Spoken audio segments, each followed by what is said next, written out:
तो बच्चों आज हम सीखेंगे ठोस आकृतियों के पृष्ठीय क्षेत्रफल और आयतन। ठीक है, तो इसमें जो ठोस आकृतियाँ जिनके हमको पृष्ठीय क्षेत्रफल और आयतन निकालने होते हैं कक्षा 8, 9, 10 तीनों क्लासों में हैं। ठीक है, इनमें सबसे पहले क्या है बच्चों, घनाभ। देखिए ये जो आकृति है इसको हम घनाभ बोलते हैं। यदि आप इसका चित्र बनाएंगे तो इस टाइप का चित्र बनेगा। तो घनाभ में देखिए इसमें कितने तल हैं, देखिए इसमें। ठीक है, ये इसके तल कहलाते हैं। ये एक तल, ठीक इसके पीछे दूसरा, तीसरा, चौथा, पांचवा, छठा, 6 तल दिख रहे हैं ना। तो ये 6 तल कैसे हैं बताओ। एक तो समतल है। ठीक है, सही बात है। तो तल 2 प्रकार के होते हैं। पहली बात समतल, और दूसरी जो तल होते हैं वो होते हैं वक्र तल। देखो ये वक्र तल है, इसको वक्र तल बोला जाता है। वक्र तल की क्या, समतल और वक्र तल की क्या पहचान होती है। यदि मैं इसको यहाँ पर रखूँगा ना तो ये लुढ़केगा नहीं। इसका मतलब ये वाला तल जो है समतल है, तो इसको आप कैसे भी रखोगे ये लुढ़केगा नहीं। ठीक है, लेकिन यदि मैं इसको ऐसे रखूँगा तो ये देखो लुढ़क रहा है, ऐसे लुढ़केगा ये देखो। ठीक है, तो ये किसकी पहचान है, वक्र तल की पहचान। ये इसका तल वक्र तल है, ये क्या है मेरा बेलन है। ठीक है, लेकिन इसके ये वाले तल और ये वाले तल समतल है। देखो ऐसे नहीं लुढ़केगा। ठीक है, ऐसे नहीं लुढ़केगा। अब हमें क्या निकालने होते हैं, इनके क्षेत्रफल निकालने होते हैं। जैसे इससे पहले हम छोटी क्लासों में आयत का, वर्ग का क्षेत्रफल निकालना सीखे हैं। ठीक है, तो वैसे ही यहाँ पर भी निकालना है। अगर आप इन आकृतियों को बड़े ध्यान से देखें तो आपको इसमें दिखेगा क्या, आयत ही दिखेगा। देखो यदि मैं ये ऐसे दिखाता हूँ आपको तो ये क्या है, मेरा आयत दिख रहा है। इधर भी आयत दिख रहा है, यहाँ भी आयत या वर्ग है, यानी कि आयत और वर्ग ही हैं। यानी कि क्षेत्रफल आपको किसका निकालना है, आयत और वर्ग का ही निकालना है। तो क्योंकि इसमें वक्र तल नहीं होता है, ठीक है, किसमें, घनाभ में या घन में। देखो ये घन है, तो इनमें पहचान अंतर क्या होता है दोनों में। अंतर यह होता है कि घन में ना लंबाई, इसमें देखो हम 3 डायमेंशन, इसलिए इसको त्रिविमीय आकृतियां ही बोलते हैं। इसमें यह लंबाई, ठीक है, चौड़ाई और यह ऊंचाई, लेंथ, ब्रेड्थ, हाइट, ये तीनों बराबर होते हैं। किसमें, घन में। इसको अंग्रेजी में क्या बोलते हैं, क्यूब बोलते हैं, और इसको क्या बोलते हैं, क्यूबॉइड। इसमें क्या होते हैं, ये अलग अलग, कम से कम 2 अलग अलग होंगे। लंबाई, चौड़ाई और ऊंचाई में से कम 2 डायमेंशन क्या होंगे, 2 विमाएं अलग अलग होंगी। समझ रहे हो बात। मतलब जैसे लंबाई, इसमें क्या है, लंबा ज्यादा है ना, भले ही चौड़ा और ऊंचा बराबर हो सकता है, तब भी यह घनाभ कहलाएगा। समझ रहे हो बात। यानी कि 2 चीजें अलग हैं इसमें। ठीक है, लंबाई या चौड़ाई अलग अलग होगी, ये तीनों चीज बराबर नहीं होगी। सीधे का मतलब यह है, लंबाई, चौड़ाई और ऊंचाई तीनों बराबर नहीं होंगी। कोई 2 बराबर हो सकते हैं, लेकिन तीसरा तब भी अलग होगा। ठीक है, या फिर तीनों कैसे होंगे, अलग अलग होंगे, लंबाई, चौड़ाई और ऊंचाई। तब हम इसको क्या बोलते हैं, घनाभ बोलते हैं। तो इनका क्या निकलता है बच्चों, वक्र पृष्ठीय क्षेत्रफल नहीं निकलेगा इसका। किसका, घनाभ का और घन का। इनका हम क्या निकालते हैं, कुल पृष्ठीय क्षेत्रफल। अब इसमें कुल पृष्ठीय क्षेत्रफल का मतलब होता है पृष्ठ कितने हैं। कितने पृष्ठ हैं अभी बताया, 6 है। और 6 पृष्ठ कैसे दिख रहे हैं आपको, आयताकार। समझ रहे हो बात। तो यदि देखिए, यदि ये इसकी लंबाई है, देखो यहाँ पर, यदि ये इसकी लंबाई है, ठीक है, और ऐसा है, ऐसे ये इसकी चौड़ाई है मान ऐसे। ठीक है, तो इसका जो क्षेत्रफल होता है, ये आयत है। आयत का क्षेत्रफल क्या होता है, लंबाई गुणा चौड़ाई। ठीक है, तो लंबाई तो L है, चौड़ाई भी L गुणा B। अब जो इस तल का क्षेत्रफल होगा ना बच्चों, वही इस तल का भी होगा। देखो इसके ठीक पीछे। ठीक है, यदि इसका क्षेत्रफल L गुणा B है तो इसका भी क्षेत्रफल क्या होगा, L गुणा B है। तो L गुणा B कितनी बार लिखा जाएगा, 2 बार। यदि मैं इसका पृष्ठीय क्षेत्रफल निकालूं यहाँ पर लिखते हैं हम, ठीक है। हम सूत्र निकालना बता रहा हूँ मैं आपको, ठीक है। यदि मैं घनाभ का पृष्ठीय क्षेत्रफल ये निकालें तो इसमें L गुणा B कितनी बार है? 2 बार, यानी कि 2 बार में L गुणा B को जोड़ूंगा, ठीक। अब देखिए ये 2 तो हो गए मेरे, एक इधर वाला एक इधर वाला। अब मेरा क्या बचा? देखो इधर वाला, सॉरी इधर वाला और इधर वाला, L गुणा B वाला, ठीक है। अब ये ऐसा है, देखो ये इसकी क्या है, ये तो मैंने इसका और इसका निकाल दिया ऊपर नीचे का। अब ये क्या है? इसकी लंबाई है और ये इसकी क्या है? ऊंचाई है। समझ रहे हो बात? तो जो आयत का क्षेत्रफल लगता है तो चौड़ाई का काम कौन कर रहा है? ऊंचाई कर रहा है, ठीक है, H कर रहा है। तो इसका जो क्षेत्रफल होगा वो क्या होगा? L गुणा H।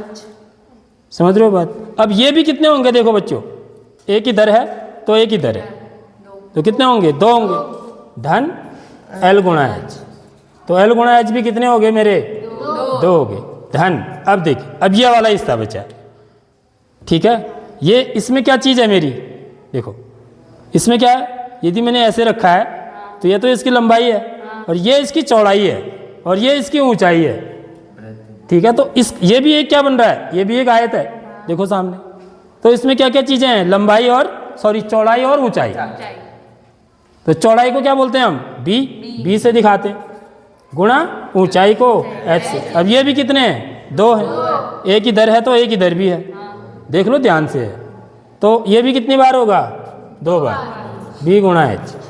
आगे बात समझ में? अब ये सब कैलकुलेट कर लो, आप सब निकाल लो कितना होता है।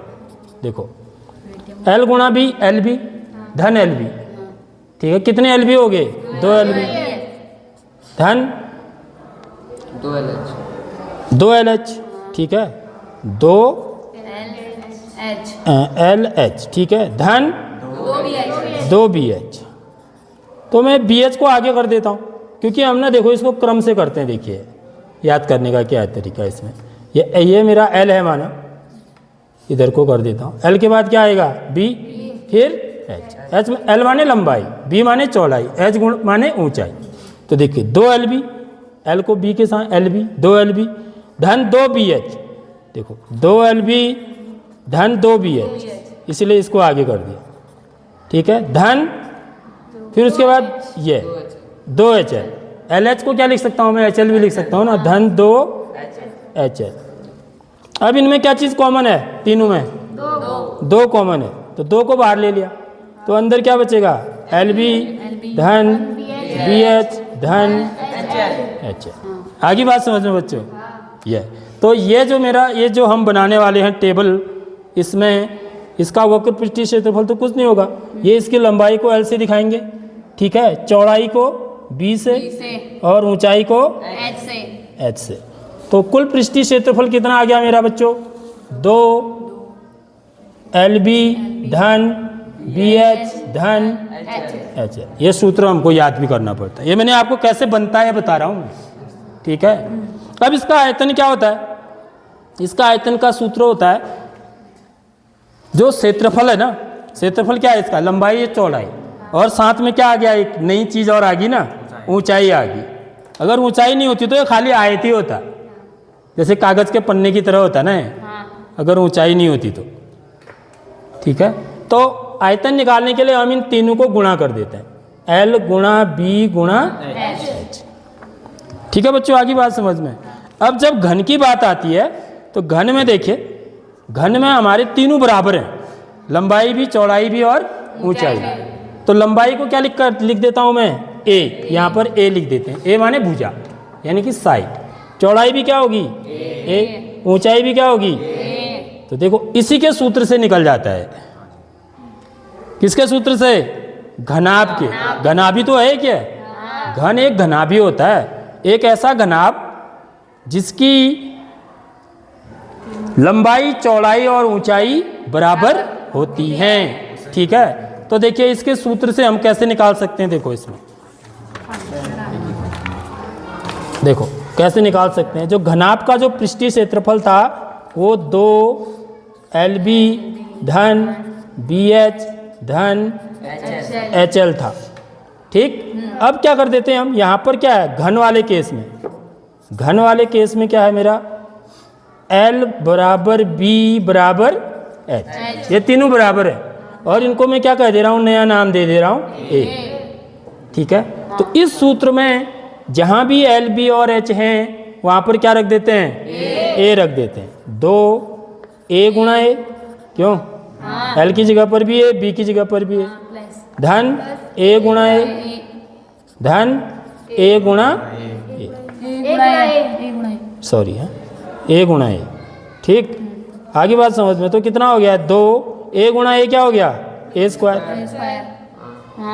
A गुणा A क्या हो गया A स्क्वायर, A गुणा A क्या हो गया A स्क्वायर। तो A स्क्वायर धन A स्क्वायर धन A स्क्वायर कितना हो गया, बताओ, सही बोलो, मैं बता रहा हूँ।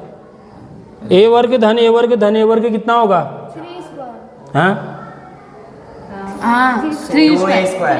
2A square. अच्छा, कितने एक वर्ग हैं, एक, इसका गुणांकों को जोड़ते हैं, जोड़ना है। 3 स्क्वायर भी गलत बोल रहे हो आप, 3A स्क्वायर बोलेंगे। ठीक है, समझ आ गई बात। अब इसको गुणा करेंगे तो कितना आ जाएगा, 2 3 6A स्क्वायर। देखो, तो ये इसका सूत्र हो जाता है।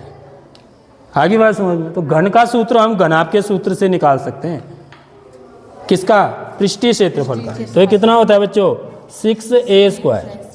ऐसे ही इसका आयतन भी घनाभ के उससे निकालेंगे हम। ठीक है, घनाभ का आयतन क्या होता है, L गुणा B गुणा H होता है। तो यहाँ पर L की जगह पर भी A रख देंगे, B की जगह पर भी A रख देंगे, H की जगह पर भी A रख देंगे। तो A गुणा A कितना हो जाएगा, A की घात 3। देख लो, सूत्र निकल गया, आयतन A की घात 3। आगे बच्चों बात समझ में, तो ये तो हमने किसका निकाला, घन और घनाभ के पृष्ठीय क्षेत्रफल और आयतन के सूत्र निकाले। सबसे पहले जिस सूत्र बनाना यदि हमको आ जाएगा ना, तो हम उससे रिलेटेड कोई सवाल माना घुमा के पूछा जाता है तो हम बता सकते हैं। जैसे क्या पूछा जाता है, चारों दीवारों का क्षेत्रफल पूछा जाता है कई बार, 4 दीवारों का क्षेत्रफल। ठीक है, तो उसमें जब 4 दीवार जब आएंगे, 4 दीवार का मतलब देखो, ये कौन से दीवार, 1 2 3 4, यानी कि आपको छत का नहीं पूछ रहा है, ये छत होगी ना, इसको एक मकान समझो आप। तो 4 दीवार जब बोल रहा है तो 1 दीवार 2 दीवार 3 दीवार 4 दीवार, उसमें क्या शामिल नहीं होगी, एक तो छत शामिल नहीं होगी और दूसरा क्या होगा, नीचे का बेस। समझ में आ रही बात। तो इसका क्षेत्रफल क्या होता है बच्चों, नीचे वाले का L गुणा B, इसमें 2 ही चीजें हैं ना, इसमें L गुणा B है, देखो है नीचे, और ऊपर वाले का भी क्या होगा L गुणा B। यानी कि मेरे को क्या करना पड़ेगा, यदि मुझे 4 दीवारों का क्षेत्रफल निकालना है, यहाँ पर यदि मैं लिखूँ 4 दीवारों का क्षेत्रफल, तो क्या बन जाएगा मेरा सूत्र, देखो 2 LB को क्या कर दूंगा, इसमें से घटा दूंगा। समझ में आ रही बात। मेरे पास क्या था, 2 LB धन 2 BH धन 2 HL था ना, तभी तो मैंने 2 कॉमन लिया था। इसमें से मैं 2 LB को घटा दूंगा तब, जब 4 दीवारों का क्षेत्रफल पूछ रहा था।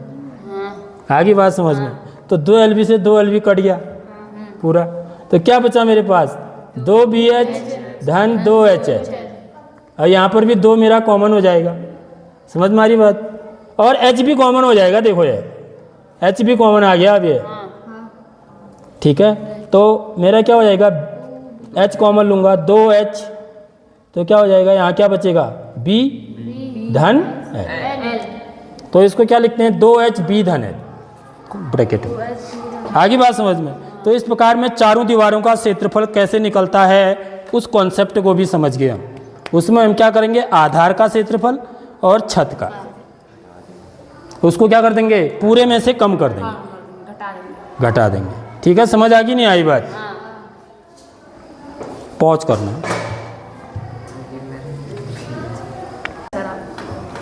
अब देखो बच्चों, ये बेलन है मेरा, ठीक है, इस बेलन का में वक्र तल भी होता है और समतल भी होता है। समझ रहे हो बात? ये जो तल है इसका वक्र तल है, देखो जहाँ ये लुढ़क रहा है, तो इसका क्षेत्रफल कितना होगा? यानी कि जो इसमें लाल कलर किया है ना, ये लाल कलर कितने क्षेत्रफल में किया गया है, उस क्षेत्रफल को हम कैसे निकालते हैं? ठीक है, तो यदि मैं बेलन को देखूं ध्यान से, तो इसका जो आधार है बच्चों कैसा है? देखो ऐसे करके देखो तो कैसा है आधार? वृत्ताकार है। यानी कि बेलन के जो सूत्र बनेंगे ना, वो वृत्त के सूत्र से बनेंगे। जैसे हमने घनाभ और घन के किसके सूत्र से बनाए? आयत और वर्ग के। समझ में आ रही बात? क्योंकि इसका आधार वृत्ताकार है, तो वृत्त के सूत्र हमको पता होने चाहिए। ठीक है, तो वृत्त के सूत्र क्या होते हैं? देखिए, यदि मैं एक वृत्त यहाँ पर बनाऊं, ठीक है, थोड़ा सा वो बन जाएगा, कोई बात नहीं। तो वृत्त में मेन चीज क्या होती है बच्चों? इसकी त्रिज्या होती है, माना इसका केंद्र है O। ठीक, तो यहाँ पर दो सूत्र होते हैं इसके। एक तो इसकी क्या होती है बच्चों? परिधि, सरकमफेरेंस जिसको बोला जाता है। कितनी होती है इसकी परिधि? 2 पाई r, परिधि 2 पाई r, जिसको कि परिमाप बोलते हैं। ठीक है, और दूसरा क्या होता है बच्चों? इसका क्षेत्रफल। इसका क्षेत्रफल कितना होता है? पाई r स्क्वायर। अब परिधि किसको बोलते हैं हम वृत्त में? परिधि हम इसको बोलते हैं, जो मैंने हरे कलर से लगा रखा है ना बाहर की है लंबाई, ग्रीन कलर से जो ये खींच रखा है, ये जो लंबाई होती है ना चारों तरफ की, इसको परिधि बोलते हैं। समझ में आ रही बात? यही होती है 2 पाई r। ठीक है, तो जब हम इसका वक्र पृष्ठीय क्षेत्रफल निकालते हैं, ठीक है, तो ये वृत्त है मेरा। देखो यहाँ पर ये भी वृत्त बन रहा है ना, इसकी त्रिज्या मानी क्या है? इस वृत्त की त्रिज्या माना क्या है? r है। देख लो, समझ लो। ठीक है, तो इसकी जो ये लंबाई होगी, ये चारों तरफ वाली, ठीक है, ये वाली, ये जो दूरी होगी, ये क्या होगी? कितनी होगी? 2 पाई r होगी। समझ में आ रही बात? होगी नहीं होगी? माना ये जो बेलन है, इसकी ऊंचाई कितनी है? h है। माना ये बेलन की ऊंचाई कितनी है बच्चों? h है। बेलन की कुछ ऊंचाई भी होगी ना, तो ये 2 पाई r है। यदि मैं 2 पाई r को h से गुणा कर दूं, समझ रहे हो बात? इसकी ऊंचाई से गुणा कर दूं, तो मुझे क्या निकल जाता है बच्चों? बेलन का वक्र पृष्ठीय क्षेत्रफल निकल जाता है। 2 पाई r क्या था? इसकी वृत्त, जो इसका आधार वृत्ताकार है, इसकी परिधि थी, और ये इसकी क्या है? ऊंचाई है। यदि मैं इन दोनों को गुणा कर दूं, तो इसका वक्र पृष्ठीय क्षेत्रफल निकलता है। देख लो, यानी कि क्या होता है वक्र पृष्ठीय क्षेत्रफल? बेलन का वक्र पृष्ठीय क्षेत्रफल क्या हुआ? देखो यहाँ पर हम लिखेंगे, तो बेलन में वक्र, इसमें क्या चीज़ें होंगी? एक तो इसकी आधार की त्रिज्या होगी r, और दूसरी चीज़ क्या होगी बच्चों? इसकी ऊंचाई h। तो दो चीज़ें हमको पता होनी चाहिए बेलन के केस में, एक तो आधार की त्रिज्या और दूसरी इसकी ऊंचाई। तो इसका वक्र पृष्ठीय क्षेत्रफल कितना हो गया? 2 पाई r h। अब कुल पृष्ठीय क्षेत्रफल निकालना है। ठीक है, वक्र में तो सिर्फ इधर का निकलेगा है, कुल में क्या आ जाएगा बच्चों? कुल में ये वाला क्षेत्रफल भी आ जाएगा। ये कुल में, ये देखो, ये कुल पृष्ठीय क्षेत्रफल का मतलब ये धन ये समतल वाला, वक्र धन समतल। कुल पृष्ठीय क्षेत्रफल का मतलब क्या होता है? वक्र धन समतल। ये समतल है ना इसके, ये समतल है, ये भी समतल है। अब ये समतल भाग कैसे हैं इसके? वृत्ताकार है। समझ रहे हो? तो इस वृत्त का क्षेत्रफल कितना होगा? वृत्त का क्षेत्रफल कितना होता है? पाई r स्क्वायर। समझ रहे हो? तो ये वाले वृत्त का क्षेत्रफल कितना होगा? पाई r स्क्वायर।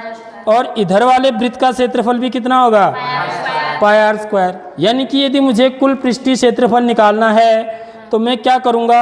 यानी कि मेरे को पेंट इधर ही इधर नहीं करना है, यहाँ भी करना है, यहाँ भी करना है, और इसमें किया भी है। देखो, इसके कुल पृष्ठीय क्षेत्रफल में पेंट किया है, कौन सा? लाल पेंट।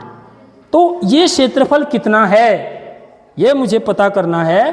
तो मैं क्या करूंगा? देखिए, 2 पाई r h, ये तो होगा ही होगा, वक्र पृष्ठीय क्षेत्रफल तो आएगा ही आएगा इसमें। साथ ही साथ जो समतल वाले भाग हैं, उनके क्षेत्रफल भी। ठीक है, तो समतल वाले भाग का क्षेत्रफल कितना है? Pi are square. ये भी क्या है? Pi are square. तो कितने पाई आर स्क्वायर हो गए? 2 पाई आर स्क्वायर। देख लो बच्चों, समझ में आ गई नहीं आई बात? तो 2 पाई आर है, संपूर्ण पृष्ठीय क्षेत्रफल निकालना है तो 2 पाई आर एच धन 2 पाई आर स्क्वायर। समझ रहे हो नहीं समझ रहे हो बात? अब इनमें क्या चीज कॉमन है दोनों में? देखो 2 पाई आर कॉमन है। ठीक है, तो यहाँ क्या बचा? धन, यहाँ पर क्या बचा? यहाँ क्या बचा? इसका भाग इसमें देंगे ना, वही तो बचेगा। तो 2 से 2 कटा, पाई से पाई कटा, आर का भाग आर वर्ग में कितनी बार जाएगा? आर बार। ये समझ में आ रही बात? तो ये सूत्र बचा, इसको आर को पहले लिख देते हैं 2 पाई आर, आर धन एच। समझ में आ गई नहीं आई बात? तो ये इसका कुल पृष्ठीय क्षेत्रफल होता है। समझ गए होंगे बात आप कैसे निकाला करके? ठीक है, तो कुल पृष्ठीय क्षेत्रफल कितना होता है? यदि मैं 2 पाई आर कॉमन ले लूंगा तो यहाँ क्या बचेगा? आर धन एच। आगे बात समझ में? अब इसका आयतन, आयतन का मतलब क्या होता है बच्चों? देखो, इसको बनाने में, ये किसका बना हुआ है? लकड़ी का। इसको बनाने में कितनी लकड़ी लगी है, उस लकड़ी की मात्रा भी निकाल सकते हैं हम, उसी को आयतन बोलते हैं। ठीक है, क्षेत्रफल का मतलब क्या है? जहां हमने पेंट किया है वो वाला भाग। क्षेत्रफल का मतलब जहां हमने पेंट किया है वो वाला भाग। आयतन का मतलब इसको बनाने में लकड़ी कितनी लगी है, वो उस लकड़ी की मात्रा को मापना, वो आयतन कहलाता है। समझ लो इस चीज को। तो अब उसको कैसे निकालेंगे हम? देखो, उसको निकालने के लिए हम क्या करेंगे? यह वाला क्षेत्रफल, यह क्षेत्रफल पूरा लेंगे क्योंकि ये लगा है ना, और क्षेत्रफल के साथ क्या है इसमें? ऊंचाई। समझ में आ रही बात? यानी कि जब मेरे को आयतन निकालना होगा तो मैं क्या करूंगा? बेलन के आधार का क्षेत्रफल। बेलन का आधार कैसा है? वृत्ताकार। बेलन का आधार क्या है? वृत्ताकार। तो देखिए कैसे हम इसको करेंगे। बेलन के आधार का क्षेत्रफल वृत्ताकार है, तो वृत्त का क्षेत्रफल कितना होता है बच्चों? पाई आर स्क्वायर। ठीक है, और इसमें ऊंचाई भी है। देखिए ऊंचाई क्या है इसकी? h, तो उसको h से गुणा कर देंगे। देखो ये बड़ा आसान सूत्र बन जाता है। तो बेलन का आयतन कितना होता है? पाई आर स्क्वायर h होता है। आगे बात समझ में? क्षेत्रफल को ऊंचाई से गुणा करेंगे तो क्या मिलेगा? आयतन मिलेगा। परिधि को ऊंचाई से गुणा करेंगे तो क्या मिलेगा? पृष्ठीय क्षेत्रफल निकलेगा, वक्र पृष्ठीय क्षेत्रफल। समझ रहे हो बात? क्योंकि आधार कैसा है? वृत्ताकार। यानी कि वृत्त का सूत्र मुझे याद होना चाहिए। वृत्त का की परिधि 2 पाई आर होती है। 2 पाई आर को h से गुणा करेंगे इसकी ऊंचाई से, तो क्या मिलेगा मुझे? वक्र पृष्ठीय क्षेत्रफल। ठीक है, इसका क्षेत्रफल को मैं यदि ऊंचाई से गुणा करूंगा तो मुझे क्या मिलेगा? आयतन। समझ रहे हो बात? क्षेत्रफल क्या होता है? Pi are square. इसको h से ऊंचाई से गुणा करेंगे, पाई आर स्क्वायर h। ठीक है बच्चों, आगे बात समझ में?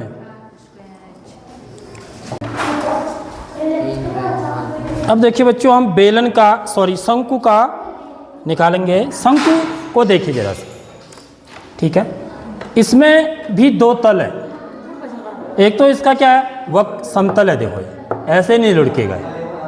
ठीक है, तो यानी कि ये वाला भाग इसका क्या कहलाएगा? समतल। समतल और वक्र तल दिमाग में रखने हैं। समझ रहे हो बात? और ये वाला जो तल है इसका ऐसे है। देखो ऐसे लुढ़क रहा है, यानी कि ये वाला तल इसका क्या है? वक्र तल कहलाएगा।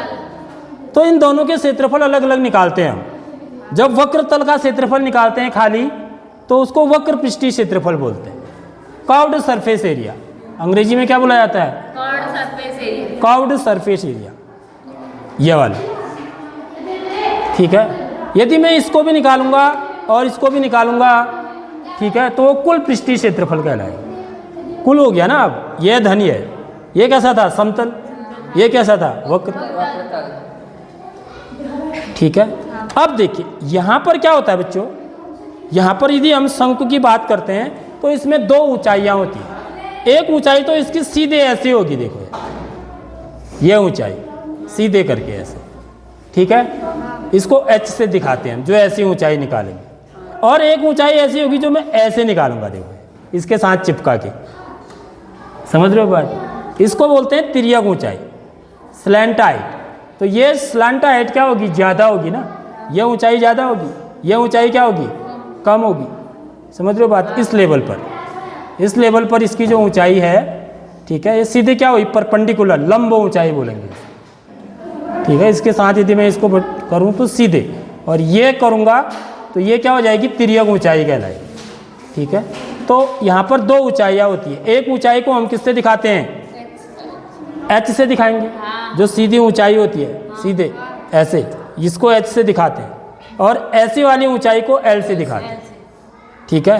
तो शंकु का जो वक्र पृष्ठीय क्षेत्रफल होता है बच्चों, इसका डायरेक्ट सूत्र आपको याद करना पड़ेगा, यह होता है पाई आर एल, पाई आर एल होता है, ठीक है। अब देखिए ये जो शंकु है ये कैसे बना है, ये कैसे बनता है, देखो बच्चों, ये बनता है यदि मैं एक समकोण त्रिभुज लूं, ठीक, और इसको क्या कर दूं, चारों तरफ से घुमा दूं, इस समकोण त्रिभुज को ऐसे घुमा दूं, तो मेरे को क्या, कौन सी आकृति मिलेगी, शंकु मिलेगा, मिलेगा नहीं मिलेगा, यानी कि ये समकोण त्रिभुज को घुमा के मिलता है, ठीक। या मैं इसका चित्र बनाऊंगा तो आप समझिए जरा सा, यहाँ पर ये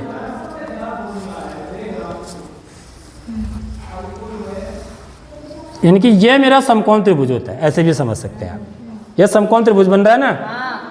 अब देखिए यहाँ पर ये इस साइड को क्या बोल रहा हूँ मैं, इस साइड को मैं क्या बोल रहा हूँ, L बोल रहा हूँ, इसको L बोल रहा हूँ, ये ऊंचाई मेरी तिर्यक ऊंचाई है, और ये ऊंचाई क्या है मेरी, h है, और इसको क्या बोल रहा हूँ मैं, r,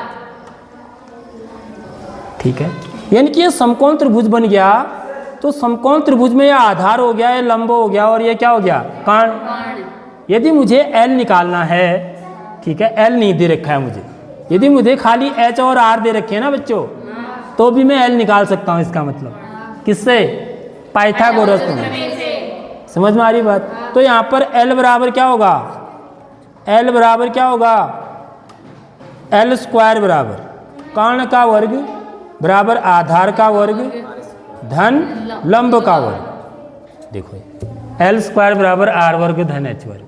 तो यानी कि L बराबर क्या होगा बच्चों, मेरा L निकालेंगे तो क्या हो जाएगा, L वर्ग बराबर R वर्ग धन H वर्ग है, तो L बराबर क्या हो जाएगा, बताओ, धन ऋण वर्गमूल, हाँ धन ऋण वर्गमूल, क्या बोल रही, धन ऋण वर्गमूल, ऋण, ऋण क्यों बोल रहे हो, अच्छा धन ऋण कह रहे हो आप, ठीक है, धन ऋण नहीं आएगा बच्चों, क्योंकि ये ऊंचाई है ना, ये हमेशा धनात्मक में ही होगी, ऋण में नहीं हो सकती ना। तो क्या लिखेंगे हम, खाली अंडर रूट आर वर्ग धन एच, देखो ये धन चिन्ह का ही होगा, क्योंकि ये ऊंचाई है ना, नेगेटिव नहीं हो सकती, ऋण चिन्ह की नहीं हो सकती।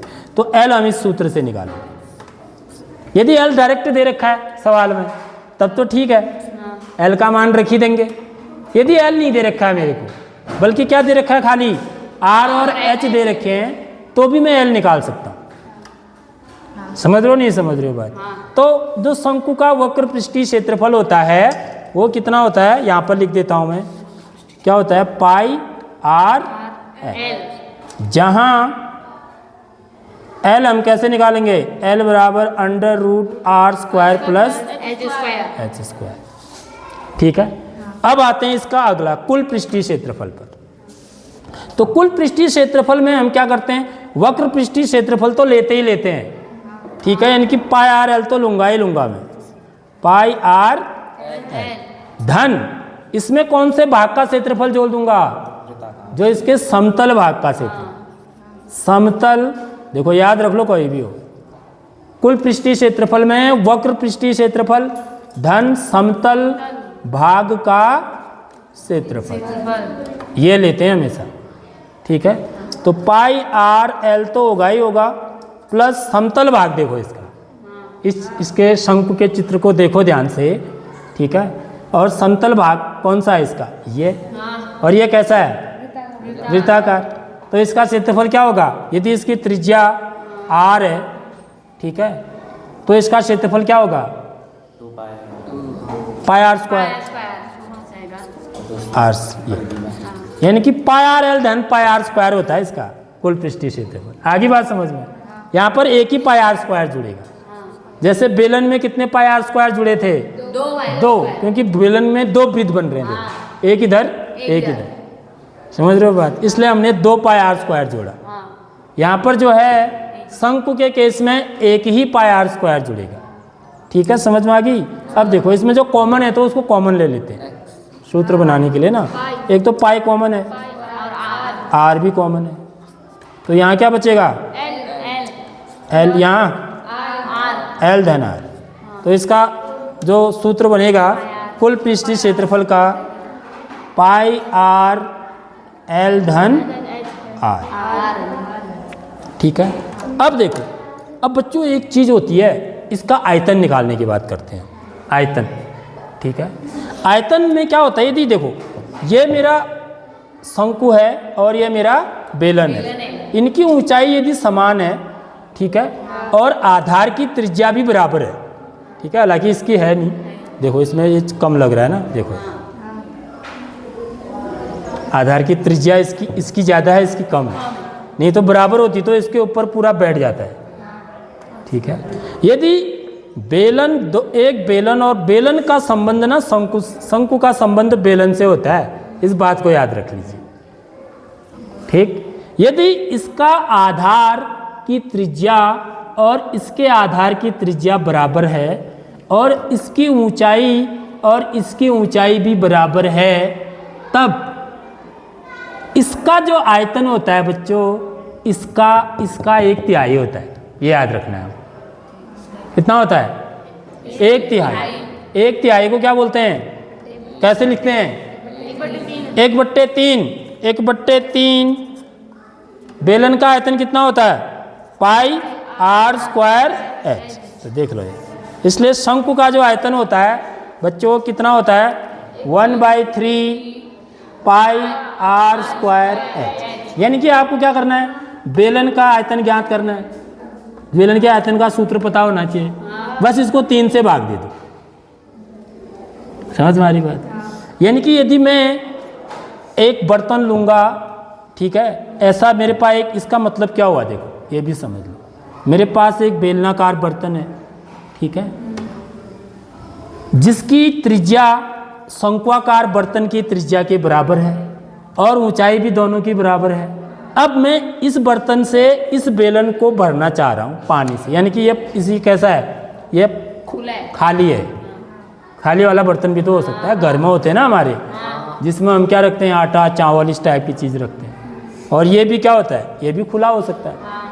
जैसे कई बार किसके पास होता था, पहले से मिट्टी तेल देते थे ना, तो ऐसे ही डाल के निकाल के देते थे। तो तब इससे इसको भरने में कितनी बार में भरेगा? 3 बार। समझ में आ रही बात? इसीलिए 1/3। तो इसका आयतन इसके आयतन का 1/3 होता है। यह आपके दिमाग में रहना है बस, फिर आपको सूत्र याद करने में कोई झंझट नहीं होनी है कि जो शंकु का आयतन होगा वो बेलन के आयतन का 1/3 होता है। ठीक है, समझ आ गई नहीं आई बात? अब लास्ट में हमारा है गोला। देखिए बच्चों, गोला ये होता है, ये इसको हम गोला बोलते हैं। ठीक है, ये वृत्त नहीं है। अब इसके जब चित्र बनाते हैं ना हम, क्योंकि चित्र हम किस में बना रहे हैं? कॉपी में। कॉपी कैसी आकृति है? द्विविमीय आकृति। तो द्विविमीय आकृति में त्रिविमीय चीजें ना बनानी जरा मुश्किल होती, तो इसलिए हम ऐसे घुमा के इसमें कुछ चीजें छुप जाती हैं पीछे। तो इसको ही बनाऊंगा तो मैं इसका पीछे का हिस्सा छुप जाएगा, तो मेरे को ब्रिज जैसा ही दिखेगा ये। समझ रहे हो बात? इसलिए मैंने जरा सा यहाँ पर जो है ना ऐसा कर दिया, इससे लग रहा है कि थोड़ा बॉल जैसा है।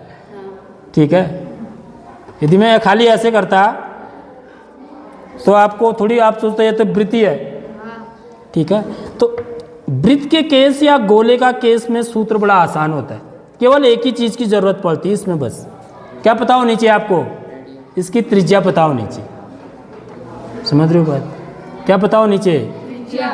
अब इसकी त्रिज्या पता करनी है मेरे को, तो मैं कैसे पता कर सकता हूँ? देखिए, मैं एक उदाहरण के लिए बता रहा हूँ। वो दो मेरा घन दो, मैं ऐसे रखूँगा इसको इधर रख दूंगा, ये समझ में आ रही बात।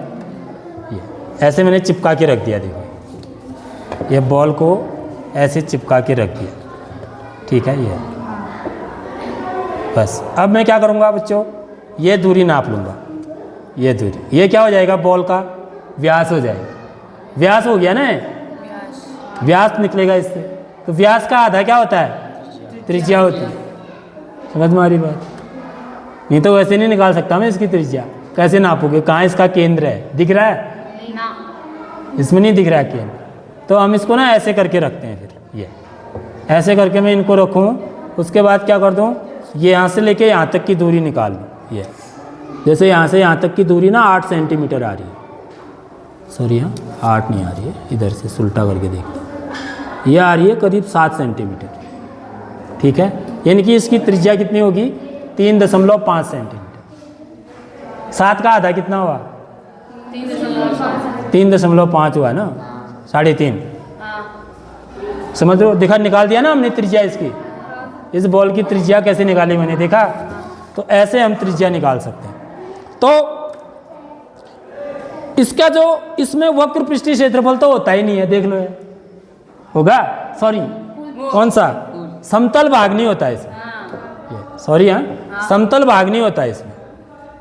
ये देखो इसका, इसलिए इसका एक ही पृष्ठीय क्षेत्रफल होगा, केवल वक्र पृष्ठीय क्षेत्रफल। वही इसका क्या कहलाएगा, वही कुल पृष्ठीय क्षेत्रफल भी कहलाएगा, क्योंकि समतल तो है ही नहीं ना इसमें, सभी जगह से लुढ़कने वाला है, ठीक। तो इसका जो वक्र पृष्ठीय क्षेत्रफल होता है वो कितना होता है,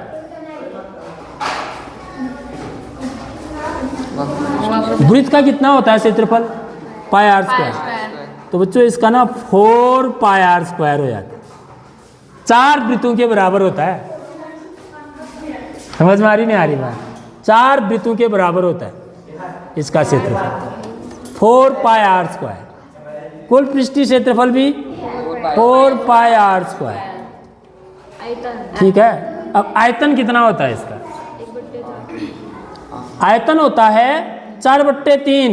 देखो ये सूत्र यहाँ पर 4 है ना, 4 है, यहाँ भी 4 ही रहेगा, बट्टे 3 इसका ले लो आप याद करने के लिए। 4/3 पाई आर स्क्वायर में तो होगा ही नहीं, क्यूब। देखो आयतन में ना घात 3 होती है हमेशा। अगर आप चरों की घात जोड़ोगे ना तो आपको आयतन और क्षेत्रफल के सूत्र कैसे पता करते हैं, अब देखो, अब ये भी बता देता हूँ आपको, ठीक। देखो क्षेत्रफल में जो होगा ना, घात चरों की आप जोड़ोगे तो 2 मिलेगा आपको, चरों की घात 2 ही होगी इसमें, किसी भी सूत्र में देख लो, 1 और 1 2, तो बाकी तो धन कर रखा है ना, तो यहाँ भी 2 ही होगी, यहाँ भी 2। यहाँ देखो इसकी घात 1, अंदर गुणा करोगे तो r की घात 1 धन 1 2, r और h की घातों को जोड़ो 2। समझ में आ रही नहीं आ रही, यहाँ पर देखो r और l की घात जोड़ोगे 2, r और r की घात जोड़ोगे 2, ठीक है।